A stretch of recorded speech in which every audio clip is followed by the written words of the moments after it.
사실 사랑니를 뽑고 나면 피나고 붓고 아파요. 다만 피가 좀 멈출 때까지 음압이라고 그러죠. 네거티브 프레셔. 그걸 갖다가 이제 계속 주게 되면은 피가 닦지가 않고 뭐 이러기 전에 계속 그렇게 되면 피가 좀 많이 나오니까 그거 좀 주의해 주시고, 그 다음에 상처가 아물 때 몸이라든지 뭐 이렇게 운동이라든지 좀 열심히 하게 되면 확 이렇게 부어오르는 경우가 있으니까 그것만 좀 주의해 주시고, 따뜻하게 한다든지 그럼 확 부어오르는 경우가 있으면 그것만 좀 주의해 주시면 되시고, 사람 몸에서 가장 단단한 조직이 그 이의 머리예요. 그걸 갖다 이제 깨트려야 된단 말이에요.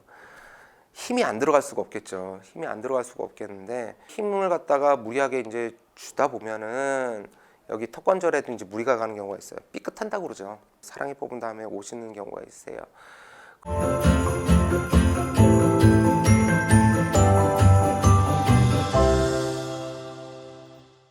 안녕하세요. 건강한 유일의 앨리스 명지톡 치과 담당하고 있는 김기환입니다.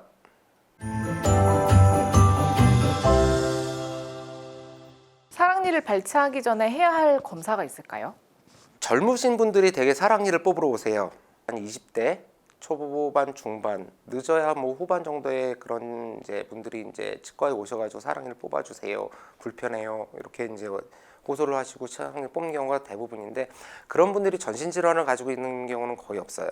다만 그런 분들 중에서 저 하루에 4개 다 해결하고 싶어요. 그런 분들은 계세요. 그러면 저희가 이제 입원을 시켜서 오전에 입원하고 오후에 뽑고 저녁에 퇴원하고, 연세 드신 분들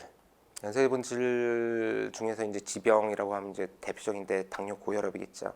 그럴 경우에는 그 내과 선생님한테 저희가 미리 물어봐요. 저희가 준비를 해서 이제 이를 뽑으면 되는 일이겠죠. 그런 검사가 있을 수가 있겠고, 특별한 검사라고 하면은 치과에서 위에 사랑니는 여기에 이제 상악동이라는 구조가 있고, 아래 사랑니는 여기 신경이 하나 이렇게 지나가는 구조가 있어요. 너무 근접해 있으면 사실은 그 구조물들이 닫히면 안 되니까 그 구조물하고 이제 거리라든지 위치 관계라든지 파악을 위해서 CT를 찍는 경우도 이제 있기는 있겠죠. 이제 그 정도 검사가 좀 있을 수는 있겠네요.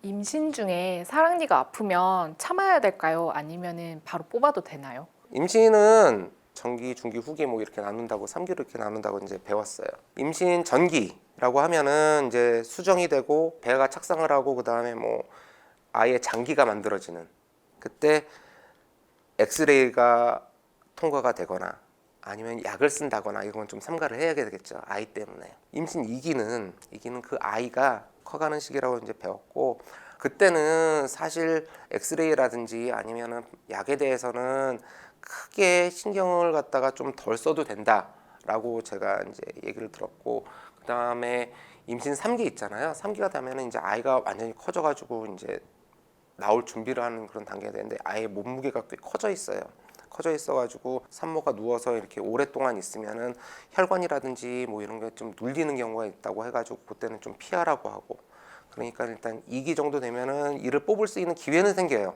아무래도 현대 사회에서 이제 아이가 많이 이제 낳는 세대는 아니니까 아이 하나라도 좀 더 신경 쓰는 세대니까, 요즘에는 저 같은 경우에는 그냥 기본적인 그런 염증약 있잖아요. 그것만 좀 처방을 해서 약간 좀 눌러두고 있다가 그 다음에 출산을 한 다음에 이제 뽑게 되죠, 저는요.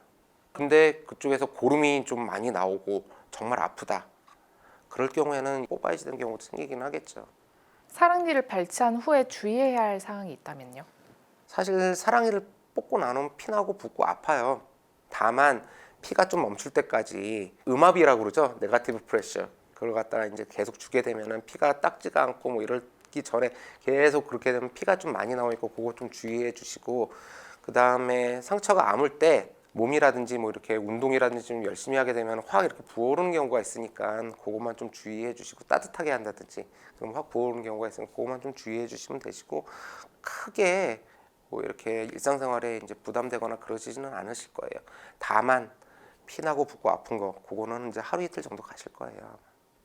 여러 개의 사랑니를 발치해야 하는 경우 어느 정도의 간격을 두고 뽑아야 될까요? 사랑니는 치과 의사들이 이제 외래에서 아니면은 그런 치과 의원에서 이제 발치하게 될 때 한쪽씩 해요. 이거 씹어 먹을 만하면은 이쪽 뽑으시면 되겠죠. 그게 기간이 보통 한 일주일에서 한 2주 정도 돼요. 정말로 시간이 안 되시는 분들, 그냥 뭐 당일 입원해서 이렇게 뽑으시는 그런 경우도 이제 꽤 되죠. 사랑니를 발치한 후에 콜라겐 이식을 하는 경우도 있다고 좋고 하더라고요. 어떤 경우에 필요한가요? 사랑니뿐만이 아니라 이를 뽑게 되면은 잇몸하고 잇몸뼈 이렇게 이제 이를 뽑은 그런 와가 생기게 돼요. 항아리 모양이 이렇게 이제 생긴단 말이에요. 콜라겐이라는 거는 그냥 여기 피부에만 이렇게 있다고 이제 생각을 계속 하시는데, 콜라겐이라는 조직, 그런 성분은 뼈를 만드는 가장 중요한 조직 중에, 그런 성분 중에 하나예요. 그래가지고 뼈를 갖다가 좀 빨리 회복시킨다던가 뭐 이럴 때 이제 콜라겐 스펀지나 뭐 이런 거 갖다 이제 그쪽에 넣으면 효과가 있다, 그런 보고가 있죠. 보고가 있는데, 피가 좀 다른 분들에 비해서 좀 많이 난다 그러면은 뭔가 한번 거기에다 넣어두면은 피가 이제 걸러져서 나오면서 피가 나오는 속도가 이제 줄어들게 되니까, 그만큼 응고할 수 있는 시간을 이제 벌게 되니까, 다른 그런 사랑니 뽑을 때는 그걸 갖다가 꼭 넣어놓지는 않는데, 피가 좀 다른 분들보다 좀 나는다라고 하면은 콜라겐 스펀지를 갖다 거기다 좀 넣고서 지혈 효과를 갖다 기대를 하기는 하더라고요, 저는. 턱관절이 좋지 않거나 잇몸이 좋지 않은 사람이 사랑니 발치를 할 때 주의할 점이 있을까요? 턱관절은 사랑니와 관련돼서 이제 얘기를 할 게 있다고 하면은, 어금니는 대부분 이렇게 다 서 있어요. 사랑니는 이렇게 이제 누워 있는 경우가 대부분이에요. 대부분인데, 어금니는 살려야 될 거 아니에요. 사랑니만 뽑고. 그렇다고 하면은 여기 주위에 있는 뼈도 다듬어야지 되고, 그 다음에 이 이도 좀 몇 조각을 내서 분쇄를 해서 이제 작은 모양으로 이제 만들어서 이제 뽑아놔야지 되겠죠. 사람 몸에서 가장 단단한 조직이 그 이의 머리예요. 그걸 갖다 이제 깨트려야 된단 말이에요. 힘이 안 들어갈 수가 없겠죠. 힘이 안 들어갈 수가 없겠는데, 힘을 갖다가 무리하게 이제 주다 보면은 여기 턱관절에도 이제 무리가 가는 경우가 있어요. 삐끗한다고 그러죠. 사랑니 뽑은 다음에 오시는 경우가 있어요. 그걸 갖다가 이제 방지하는 방법으로, 저 같은 경우에는 여기에다 고무를 하나 물려요. 단단히 물면은 턱 자체가 내가 힘을 줘도, 환자분이 단단히 물고만 있으면 이제 안정이 될 테니까, 그래서 힘을 줘도 그 영향을 좀 덜 받을 테니까 고무 같은 걸 이제 물려가지고 이제 하기는 하는데, 턱관절이 안 좋아지는 경우가 이제 불행하게도 있긴 있죠.